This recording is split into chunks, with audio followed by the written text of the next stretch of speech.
Ang awit ng mga awit, Kabanatang 8. O, ikaw sana'y naging aking kapatid, na humitit ng mga suso ng aking ina. Pagka nasumpungan kita sa labas, hahagkan kita, oo, at walang hahamak sa akin. Aking papatnubayan ka, at dadalhin kita sa bahay ng aking ina, na magtuturo sa akin. Aking painumin ka ng hinaluang alak, ng katas ng aking granada. Ang kaniyang kaliwang kamay ay malalagay sa ilalim ng aking ulo, at ang kaniyang kanang kamay ay yayakap sa akin. Pinagbibilinan ko kayo, o mga anak na babae ng Jerusalem, na huwag ninyong pukawin o gisingin man ang sinta ko, hanggang sa ibigin niya. Sino itong umaahong mula sa ilang, na humihilig sa kaniyang sinisinta? Sa ilalim ng punong mansanas ay ginising kita.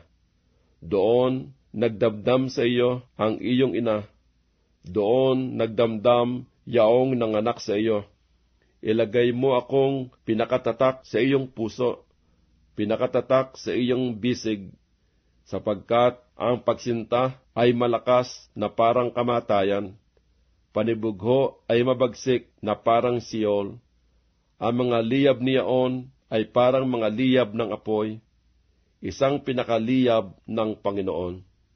Ang maraming tubig ay hindi makapapatay sa pagsinta, ni mapapaurong man ng mga baha.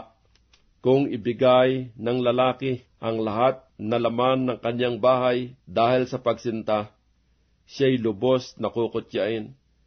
Tayo'y may isang munting kapatid na babae, at siya'y walang mga suso.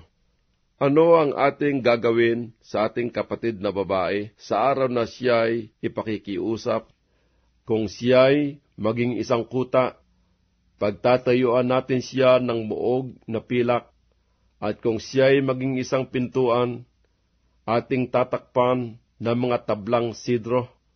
Ako'y isang kuta, at ang aking mga suso ay parang mga muog niyaon. Ako nga'y naging sa harap ng kaniyang mga mata ay parang nakakasumpong ng kapayapaan. Si Salomon ay may ubasan sa Baal Hamon, kaniyang pinaupahan ang ubasan sa mga tagapamahala. Bawat isa'y nagdadala dahil sa bunga niyaon ng 1,000 putol na pilak. Ang aking ubasan sa akin ay nasa harap ko. Ikaw, o Salomon, ay magkaroon ng 1,000, at ang nangag-iingat ng bunga niyaon ay 200. Ikaw na tumatahan sa mga halamanan, ang mga kasama ay nangakikinig ng iyong tinig. Iparinig mo sa akin, ikaw ay magmadali, sinisinta ko, at ikaw ay maging parang usa o batang usa sa mga bundok ng mga espesya.